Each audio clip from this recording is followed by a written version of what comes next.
ओम नमः शिवाय। यहाँ बारिश बहुत कम होती है। बेसिकली मैं उत्तराखंड से आती हूँ, मैं एक गांव से आती हूँ, पर मेरे गांव पूरा हरा भरा है।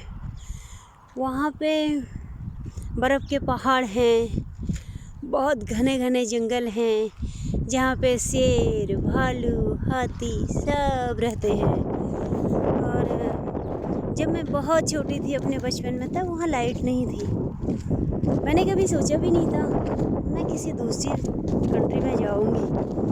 अब मैं जहाँ रहती हूँ, यहाँ बारिश भी बहुत कम होती है, साल में 2-3 बार होती है बस।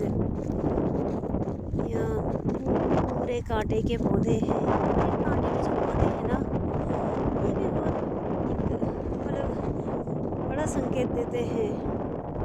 प्रकृति हमको सब कुछ सिखाती है, पर हम सीखना ही नहीं चाहते हैं। हमने प्रकृति को कभी अपनाया ही नहीं। हम इसको सिर्फ अपने मतलब के लिए अपनाते हैं। जैसे कि हमें गार्डनिंग का शौक़ है, हमने थोड़ी गार्डनिंग कर दी। ये हमारी खेती है, हम उस खेती को उसमें मेहनत करते हैं, अनाज उगाते हैं उसमें, पर हमने उसको समझा नहीं। जैसे हम उसमें हल लगाते हैं ना, तो धरती माँ बोला गया, वो अपने सीने को कैसा चीरती है, वो कभी चीखती नहीं है। वो उसको कितना दर्द होता होगा, पर वो कभी नहीं उसने बोला तू मेरे को कुटाल से क्यों खोद रही है, या मेरे ऊपर कस्सी फोड़ा क्यों चला रहे हो, मेरे ऊपर क्यों ट्रैक्टर चला रहे हो, मेरे ऊपर क्यों हल लगा रहे हो।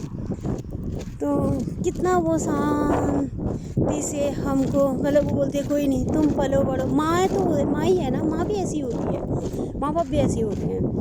तो हम उसमें फसल उगाते हैं, फिर काटते हैं उसको, वो हमें पालती है धरती में, पर हमने इसको कभी नहीं समझा।